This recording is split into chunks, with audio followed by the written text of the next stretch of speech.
Venho aqui, isso que é um prazer estar aqui, porque eu conheci a Cristo nesse lugar. Então, é uma honra, primeiramente, porque foram homens de Deus, mulheres de Deus que me instruíram aqui. E sempre passa um filme, né? A gente lembra de momentos, lembra de coisas que o Senhor fez. Isso é muito importante, porque isso é a nossa bagagem cristã. Conforme a gente vai caminhando com Cristo, somos ensinados por Ele, temos experiência com Ele, isso vai, de alguma forma, preenchendo os nossos corações. E essa bagagem, esse conhecer a Cristo, e como as Escrituras nos diz, né, conhecer a Cristo e prosseguir em conhecer, é sempre conhecendo, sempre andando com Ele, né? A gente sempre vai se fortalecendo nisso. Daqueles momentos mais difíceis que a gente acaba enfrentando na nossa vida, agora ficou bom.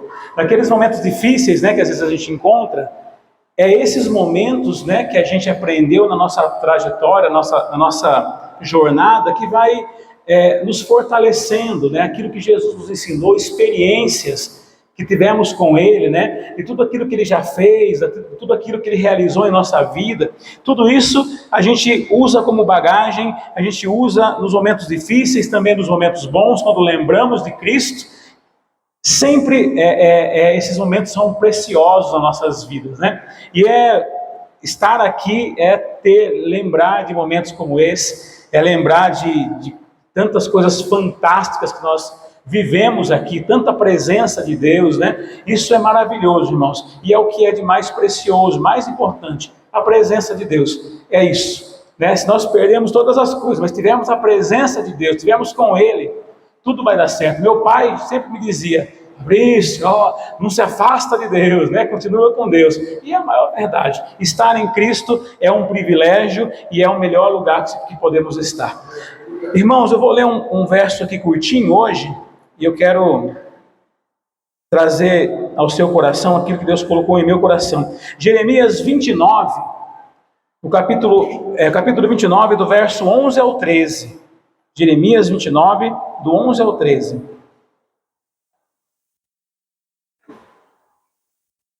O texto vai dizer assim, eu vou ler a versão que está ali. Porque eu bem sei os pensamentos que tenho a vosso respeito, diz o Senhor, pensamentos de paz e não de mal, para vos dar o fim que esperais. Então me invocareis, e ireis, e orareis a mim, e eu vos ouvirei. E buscar-me-eis, e me achareis, quando me buscardes de todo o vosso coração. Vamos ler esse último verso junto? E buscar-me-eis, e me achareis, quando me buscardes de todo o vosso coração. Papai, em nome de Jesus, nós te agradecemos porque estamos diante da tua palavra, a tua palavra que é viva, é eficaz, a tua palavra que nos consola, que nos ensina, a tua palavra que nos corrige muitas vezes, Pai. É através dela que nós queremos falar nessa noite, Pai. Que não venha nada de mim, que não tenha nada de mim, mas só do Senhor, do teu trono, da tua glória, Jesus. Fala com os corações, encontra um lugar nos corações nessa noite, para que o Senhor possa habitar, para que o Senhor possa falar conosco. Nós te pedimos em nome de Jesus e te agradecemos. Amém e amém. Irmãos, eu particularmente, eu gosto muito, muito, muito desse texto. E eu fico pensando algo sobre ele, porque o texto vai dizer: e buscar-me-eis e me achareis, quando me buscardes de todo o vosso coração. Então Deus está dizendo aqui, e aqui é uma palavra de Deus, né? Deus vai falar com o profeta Jeremias, porque o profeta Jeremias fale com o seu povo. Nós já vamos entrar no texto, mas ele está dizendo assim: olha, se você me buscar, você vai me achar. E eu fico pensando, eu não sei se é uma loucura da minha parte, mas eu fico pensando assim, imagine o pai brincando com os filhos, né? E aí ele está brincando esconde-esconde na casa, e de repente ele vai e esconde atrás da cortina. Mas se ele esconder muito, muito escondido, o filho que é pequenininho não vai conseguir achá-lo, né? Vai ser difícil. Então o pai deixa o pé para fora, né? Chega uma idade que a barriga fica para fora, a barriga fica saliente. O pai deixa a mão para fora, ele sempre deixa um jeitinho para que o filho consiga ver, Porque o legal da brincadeira é achar o pai, né? Senão não tem graça. Imagine se esconder e não tem como achar, não perde a graça. Então eu fico imaginando assim, né? Isso veio no meu coração. O pai deixando um pezinho para fora para o filho achar. É mais ou menos o que Deus está dizendo, que ele deixa um jeitinho para que eu e você o encontre. Porque o legal da história, o bom da história é nós acharmos, né? Jesus vai dizer na oração do Pai Nosso, né? Porque a gente entra no nosso lugar secreto, quando estivermos sozinhos. Tem a oração que é com a igreja, né? Em concordância, mas tem a oração que é só você e Deus, né? É naquele instante, né? É como se Deus deixasse o pezinho de fora, para que na nossa oração a gente possa buscá-lo e consiga encontrá-lo, consiga ouvi-lo, consiga senti-lo, porque o nosso Deus, apesar de ele não estar conseguindo vê-lo fisicamente, a gente nem sabe como que é a forma de Deus, né? Grandioso, é além do nosso conhecimento, a gente pode senti-lo, a gente pode ouvi-lo, a gente pode, né, às vezes, dar aquele arrepio, assim, é o Senhor falando e tratando conosco, é o Senhor deixando o seu pezinho de fora, para que os seus filhos, né, nós que somos pequeninos, possamos encontrá-lo. Eu fico pensando, né, o quanto esse Deus é maravilhoso. E nesse texto, irmãos, o que está acontecendo aqui? O povo de Judá, eles estão enfrentando um problema aqui terrível. Eles estão escravizados em Babilônia. Nesse momento em que o texto está sendo dito, né, esse momento em que Jeremias está dizendo essas palavras ao povo, o povo já está exilado, eles foram todos levados para a Babilônia, né? O rei Nabucodonosor assim o fez. E o que acontece? A cidade deles foi destruída. Além de eles serem levados para uma outra cidade, a cidade deles foi destruída. O templo que eles tinham foi queimado, foi derribado, foi destruído. Os sonhos que eles projetavam, as ideias, né? Aquilo que eles trabalhavam para acontecer, acabou. Não tinha mais. E aí eu fico pensando, eu nem sei se eu já disse aqui alguma vez, porque eu sempre digo essa mesma coisa. Imagina você ir passear na casa de um parente seu e ficar uma semana lá, né? Um parente íntimo. É gostoso, não é? É, não é, irmão? Vem? Amém, amém? É gostoso, né? Você vai na casa de alguém, passeia, tal. Mas começa a passar de uma semana, 10 dias, começa a ficar um pouco chato. Porque por mais bem tratado que você for, não é a sua casa. E aí você não pode mexer na geladeira igual você faz na sua casa. Você não pode, sei lá, andar com qualquer roupa pela casa, porque não é a sua casa. Você tem que respeitar, porque você está na casa do outro, né? Só que quando a gente pensa numa férias, é só uma semana, no máximo 2 semanas, aí está tudo bem, né? Você respeita ali, está tudo bem. Mas esse pessoal não estava de férias. Eles foram arrancados da sua terra e levados para uma outra terra onde a cultura era diferente, onde a comida era diferente, onde as danças eram diferentes. A palavra do Senhor vai dizer que até o nome dos filhos ali daquele povo eram trocados. Eles não tinham mais o direito de colocar o nome dos seus filhos. Nabucodonosor, ele trocava, ele tirava o nome dos filhos daquelas pessoas. Então, imagine, irmãos, a sua casa agora não existe mais. Não é que a férias vai acabar e você vai voltar. Acabou. Né? Eles não tinham mais sonhos. Eles não tinham mais projetos. E às vezes, né, a gente está falando, né, aí os adolescentes pensam, não, mas a gente é adolescente ainda, né? A gente não é isso. Sim, né, eu imagino as dificuldades que os adolescentes vivem nos dias de hoje. A gente que está mais velho, a gente aprende muita coisa, mas vocês estão ainda formando muita ideia na cabeça, no coração. E a gente olha para um mundo que é mau, um mundo que não mede esforços para a maldade. Então, a dificuldade que os adolescentes sofrem, né, nesse decorrer, na escola, como é que eu vou, para onde eu vou, como é que eu faço. Todos nós temos dificuldades, todos nós vivemos momentos difíceis. E aqui esse povo está vivendo não só um momento difícil, mas terrível. Perderam tudo que tinha. As suas casas destruídas, a igreja que eles tinham destruída, os sonhos destruídos. E o texto vai dizer que tinham alguns falsos profetas que diziam para o povo assim, olha, isso vai passar logo, isso é rapidinho. Fique tranquilo que Deus vai abençoar e isso vai passar logo. E não era uma verdade. E aí Jeremias vem com a palavra dura, falando assim, olha gente, na realidade vocês vão ficar por aqui por 70 anos. E foi o tempo que esse povo ficou escravos em Babilônia, exilados, por 70 anos, irmãos. Imagine uma férias na casa dos outros por 70 anos. É terrível. E aí, há um recado de Deus para eles. Ó, não vai acabar logo, vai demorar. Então vocês construam casas onde vocês estão. Casem. Façam filhos, né? Dê os seus filhos para outros, da outra família, os maridos, para que vocês tenham filhos. Orem pela paz da cidade. Pensa bem, irmãos.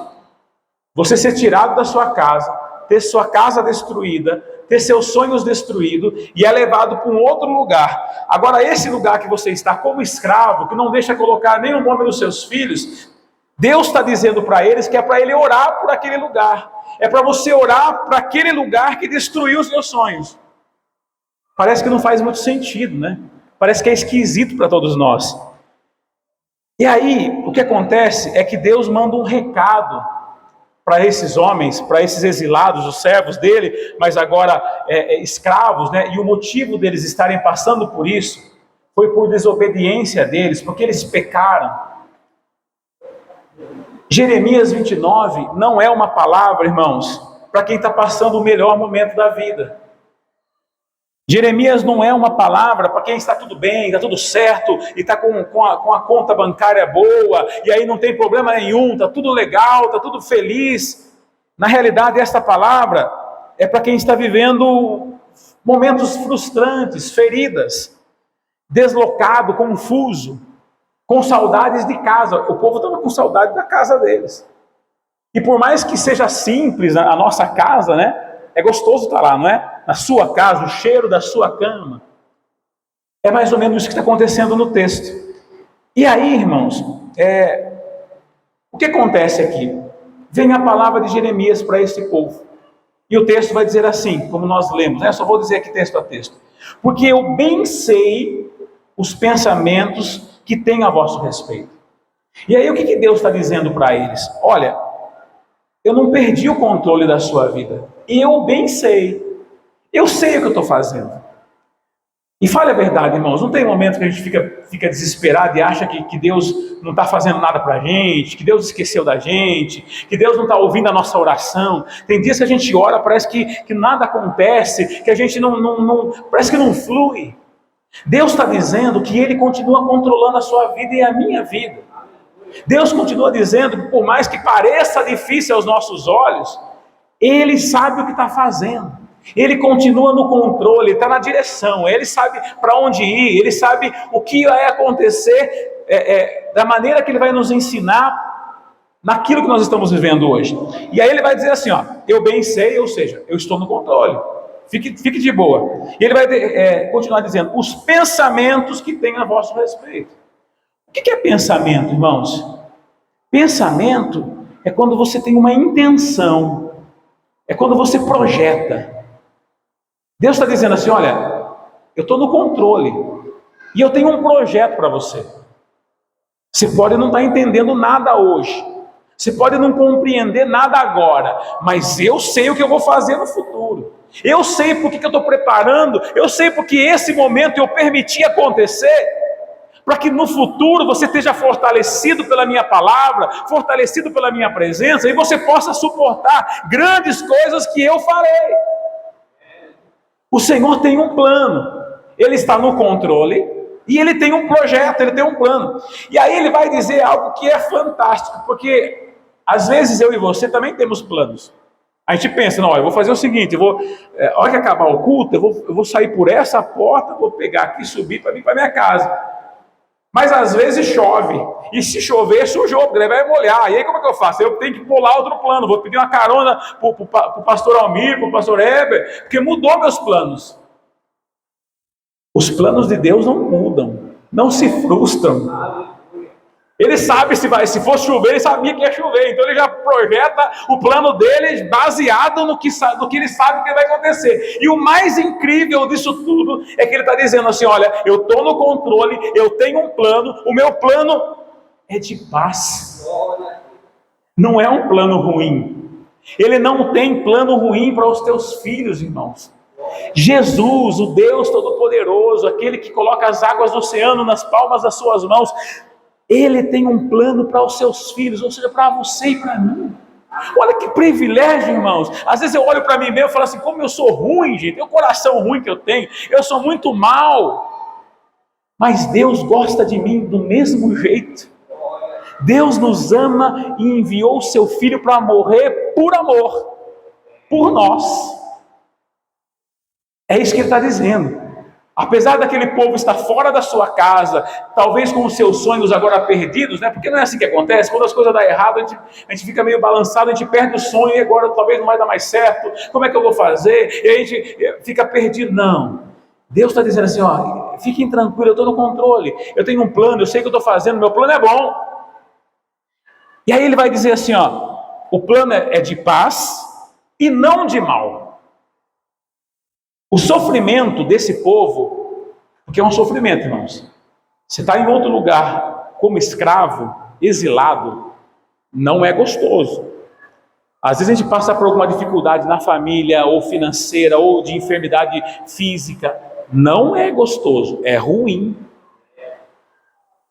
E aí Deus, Ele está dizendo essa palavra para esse povo que está aqui escravizado, e para nós que podemos estar passando por alguma dificuldade. Olha, entenda bem. Esse momento ruim que você possa estar passando é um propósito para o futuro. É o trabalhar de Deus. Talvez o presente está doendo, mas o futuro você vai colher aquilo que eu estou plantando no teu coração. E isso é fantástico, irmãos. Porque a gente, quando está passando por alguma dificuldade, a gente perde a noção, a gente não entende muito bem. Mas será que Deus esqueceu de mim? Como é que é? Será que eu sou tão ruim assim? A gente é ruim mesmo, a nossa natureza é pecadora. Mas a graça do Senhor Jesus, que nos abraça e nos envolve, e a Bíblia fala que Ele nos amou antes, muito antes. A gente não estava na igreja ainda, a gente não tinha nem nascido. Ele já amou você muito antes de nós levantarmos a nossa mão e reconhecermos que o Senhor é o que nós mais precisamos, é o mais importante de tudo. Ele já nos amava, Ele já cuidava de nós. Então Ele está dizendo assim, olha, esse sofrimento aí, fique tranquilo, eu sei o que eu estou fazendo. O exílio não é um plano final. Às vezes a gente acha que a dificuldade é o fim, né? Agora acabou, não tem mais nada para eu fazer. Não é o plano final. Deus tem algo para realizar, Ele tem um plano. Amém? Posso ouvir um amém? Amém? Não? Ele tem um plano, irmãos. E aí esse verso termina dizendo assim, ó, um fim que esperais. Esperais, ele está dizendo sobre futuro, sobre projetos futuros. Mesmo quando o presente dói, Deus tem um projeto futuro. Então Ele está no controle, Ele tem um bom plano, o plano é bom, não é um plano ruim, para que você possa desfrutar desse plano no futuro. Para que você possa, de repente, alcançar outras vidas através do Evangelho, e Deus pode usar a sua vida no futuro. Para os adolescentes, alcançar os outros adolescentes lá na escola, no futuro próximo, falar desse amor que trouxe vocês para cá, porque a gente foi trazido para cá por esse motivo, por esse amor que nos conquista, por esse amor que nos traz. Quando a gente olha para esse texto, gente, a gente olha que, como eu posso dizer, o que Deus está falando, Ele não está prometendo que não vai ter dor, que não vai ser difícil. Ele está dizendo que olha, quando você voltar-se a mim, tudo vai dar certo. Ele não está dizendo isso. Mas Ele está garantindo que Ele vai cuidar de nós. Que Ele tem um sentido, uma direção e um desfecho para as nossas vidas. Que Ele está segurando nas nossas mãos. É como Pedro.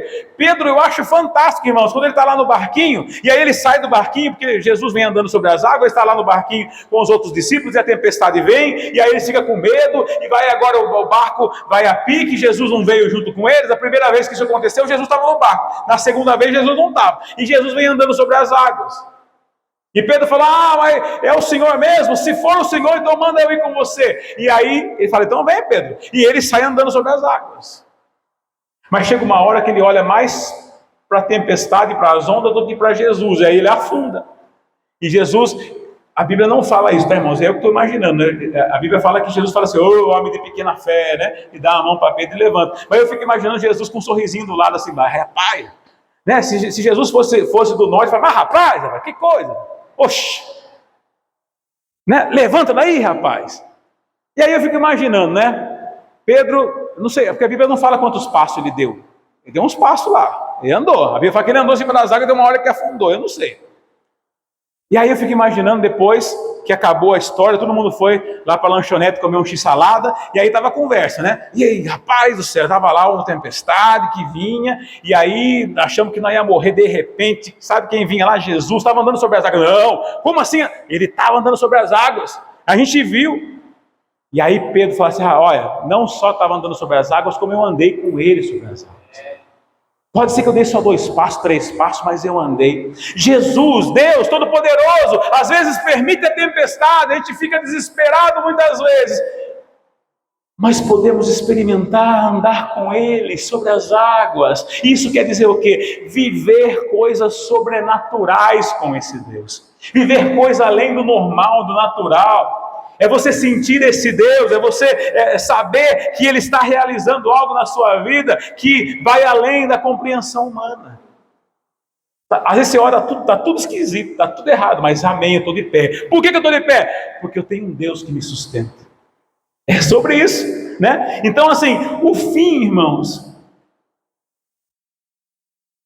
é Ele quem diz, é a hora que vai ser, né? Não é o sofrimento. É o Senhor nos levando, nos conduzindo, né? E às vezes a gente quer viver, porque assim, o que está acontecendo aqui? O texto vai dizer que se eles orarem, eles vão encontrar. Se buscar, vai encontrar. E às vezes a gente quer, estamos na oração ainda, né? Estamos passando para a dificuldade, estamos orando, né? E a gente já quer encontrar logo, a gente já quer passar para o capítulo 30 logo, né? Tudo é um tempo do Senhor tratando os nossos corações. Tudo é o Senhor mexendo, né? Trabalhando em nós, né? Para que, de fato, a gente possa estar firme nele, né? E aí o texto vai continuar dizendo, no verso 12, assim, ó, então me invocareis, ireis, e orareis a mim, e eu vos ouvirei. Isso aqui também é fantástico, irmãos. Porque eu fico pensando, né, e o salmista vai dizer, né? Esperei com paciência no Senhor, e Ele se inclinou para mim, Ele me ouviu. Imagina Deus, irmãos, tem uma música que fala assim, que Deus grandão, você ouviu essa canção? Um hino fala, Deus grandão, né? Eu fico imaginando Deus grandão, gigante no céu, e aí eu pequenininho aqui embaixo, todo cheio de defeito, orando a Ele, e de repente Ele faz assim, ó, deixa eu ouvir esse rapaz aí. Ele ouve a sua oração e a minha oração. Quando a gente clama, Ele ouve. E aí o texto vai, vamos lá, o que esse texto diz, né? Então me invocareis. Aqui, eu queria explicar para vocês, porque essa palavra então, ela faz muito sentido no resto do texto, né? Ela fala assim, ó, então, me invocareis. Então o quê? Então ela é uma ligação do que aconteceu antes para o que vai acontecer depois. O povo estava escravizado, não era isso que estava? Eles não foram levados, perderam suas casas, perderam a igreja, perderam tudo. A comida era diferente. E ele está dizendo assim, ó, eu tenho um pensamento sobre vocês. Eu tenho um plano, eu estou no controle. Então, vocês vão me buscar. O que Deus está dizendo, o que o texto está dizendo é que esse então liga os momentos difíceis que nós passamos com a oração que fazemos a esse Deus. Está dizendo assim, olha, você tem um momento difícil, né? Mas através desse momento difícil, você vai me buscar. E eu vou ouvir a sua voz. É isso que o texto está dizendo. E aí, ele vai dizer assim, ó, o sofrimento, né? Depois disso, o sofrimento ele vai trazer para você dependência de mim. Você vai entender que você precisa de mim. E o que acontecia aqui com o povo é que o povo estava fora da linha. O povo já não orava mais a Deus. O povo não buscava mais a Deus. Então Deus permite isso para que eles aprendessem, infelizmente, na dor. Então ele está dizendo, então vocês vão orar, vocês vão depender de mim, vocês vão entender que tudo que vocês precisam estão em mim. E vão me invocar. O que quer dizer invocar? É clamar. Clamar é mais do que orar, é clamar em alta voz, é dizer em alta voz, é gritar, é reconhecer esse Deus, é chamar por Ele, é saber que Ele é o nosso único socorro, que Ele é o que nós precisamos, é clamar, é dizer, Senhor, eu estou aqui. Você lembra do cego de Bartimeu? O cego Bartimeu é filho de Davi, tem misericórdia de mim. É isso, ele tinha entendido quem era Jesus, ele sabia que aquele que passava por ali poderia curá-lo. E quando a gente entende que tudo que nós precisamos está em Jesus e que é só Ele que pode resolver o nosso problema, e na realidade nem é buscar para Ele resolver, é buscá-lo, porque Ele resolve, porque Ele faz. Então é justamente quando a gente entende isso, fazemos como o cego Bartimeu, filho de Davi, tem misericórdia de mim, Jesus, preciso de Ti, Senhor, eu sei quem sou. Eu sei que eu sou pequenino, mas eu também sei que o Senhor é grandioso, poderoso, o único Deus, onipotente, onipresente. É isso que o texto está dizendo. Quando a gente entende, a gente clama. E aí ele está dizendo assim, vocês, então me invocareis, né? E ireis. Ireis é um movimento, é uma decisão. Irmãos, o Senhor nos chama, nos toca. O Senhor fala conosco, usa pessoas. O Senhor fala conosco, mas esse ir aqui é eu e você. Ele vai mover no nosso coração e aí a gente é atraído por Ele. É uma ação. A gente vai, a gente não fica só a gente vai. É um movimento que é feito. O clamar vai além dos nossos lábios. É uma decisão, você se volta. Você vai até Ele. E aí Ele vai dizer, vocês vão orar a mim. E orar é um relacionamento. Não é um ritual. Não é um mantra. É onde nós conhecemos mais a Deus. É onde a gente vai... Sabe quando você fica perto de alguém que usa um perfume bem forte, o perfume passa para você, né? Você fica cheirando o mesmo perfume da outra pessoa. É sobre isso. É estar tão próximo de Deus que o perfume dele passa para você. É que o jeito dele passa para você. Então você começa a falar como Cristo falava. E o que é isso? É amor, mansidão. É você ir caminhando como Ele nos ensina a caminhar. É orar, é ter relacionamento, é saber o que Ele quer de você. Porque é na oração que a gente sabe o que Deus quer da gente, irmão. É na oração que Ele fala com a gente. É na oração que Ele nos dá direção. É na oração que Ele traz para a gente, que Ele alinha a nossa vida. É na oração que Ele preenche nosso coração. É na oração que Ele dá uns starts na nossa vida. Fala, olha, meu filho, minha filha, é por aqui, querido. Olha aqui, ó, presta atenção nisso. É na oração que temos essa intimidade, e é na oração que a gente compartilha com Deus as nossas dificuldades. E aí é tremendo, porque Deus sabe o que você está pensando agora, Deus sabe o que está passando no seu coração agora, mas Ele deseja que a gente fale para Ele. Isso é intimidade. Pai, essa semana foi difícil para mim, porque aconteceu isso lá na minha casa, porque aconteceu assim assado. Por mais que Ele saiba, Ele quer que nós também saibamos que quando colocamos as nossas dificuldades diante dEle, é porque nós reconhecemos que Ele pode fazer algo por nós. Aleluia. E aí, além de tudo, além de a gente saber que a gente tem esse privilégio de orar, o texto vai dizer, eu vou ouvir vocês. Se vocês orarem, eu vou ouvir. E aí, irmãos, às vezes essa frase parece uma frase para emocionar a pessoa, né? Se você orar, Deus vai te ouvir. Não é eu que estou dizendo. Não foi nenhum coach que disse. É o próprio Deus que está falando. É a palavra dele, sem tirar nem mexer em nada. Se você me buscar, se você orar a mim, eu te ouço. Irmãos, isso é fantástico. A gente já servir um Deus tão grande que nos ouve. Um Deus que pode ouvir o nosso coração, os sussurros, as lágrimas. Deus está dizendo, eu posso te ouvir. E aí você vai olhar para nós, para a humanidade, como é que funciona tudo isso. Muitos só falam com Deus quando tudo está bem. Se tudo está bem, ele agradece, ele está feliz. Se está mal, ele já fica emburrado e fala com Deus. Outros só falam com Deus quando está mal. Quando ele está mal, ele precisa de Deus. Daí, o Senhor, tal. E quando está bem, esquece de Deus. Né?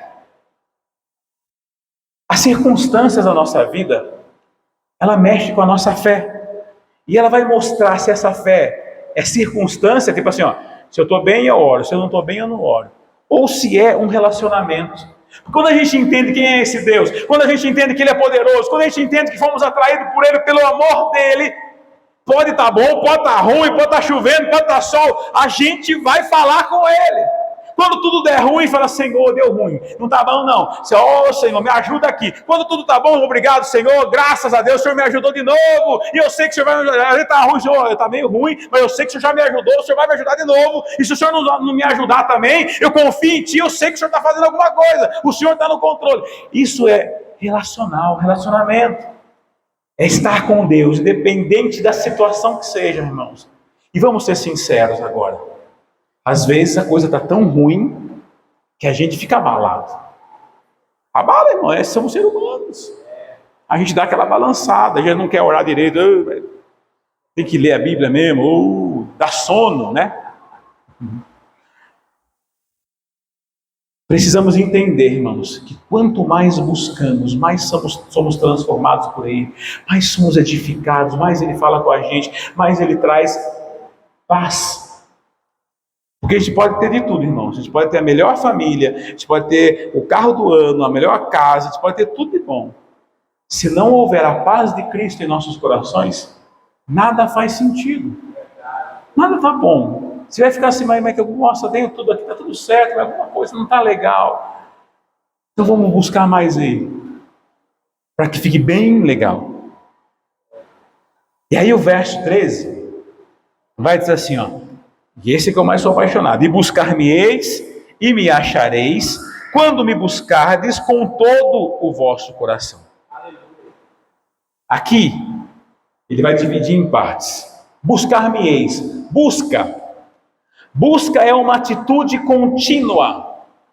Busca é não desistir. Pense assim, ó. Sexta-feira, você trabalhou o dia inteiro. E aí acabou o expediente, se catou a sua moto e veio para sua casa. Chegou em casa, cansadão, falou, agora eu vou tomar um banho gostoso. A hora que você põe a mão no bolso para pegar a chave do portão, cadê? Poxa vida, perdi a chave. O que você faz?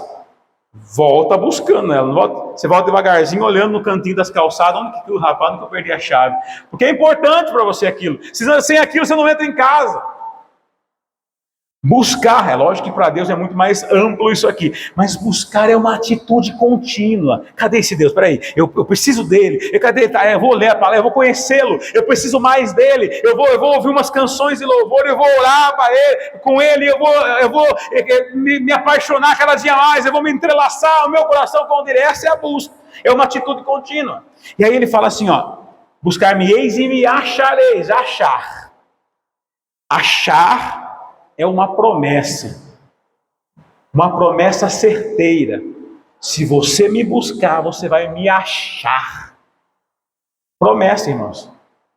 E Deus não falha nessa promessa. Às vezes eu posso falar para o senhor assim, pastor, vamos lá em casa comer um bolo semana que vem. Depois eu nem lembro do bolo mais, vai enrolando, né? Vamos lá, eu sempre faz isso. Tá? Rapaz, precisa comer uma pizza lá em casa sabadão, hein? Vamos lá, a gente fica tudo alegre, depois deixa a pizza passar, convida nada. Deus não, se Ele falar que vai fazer, Ele vai fazer. A promessa dele, se Ele falar, vamos comer uma pizza em casa, vamos comer uma pizza em casa, não tem conversa, não vai passar para outro dia.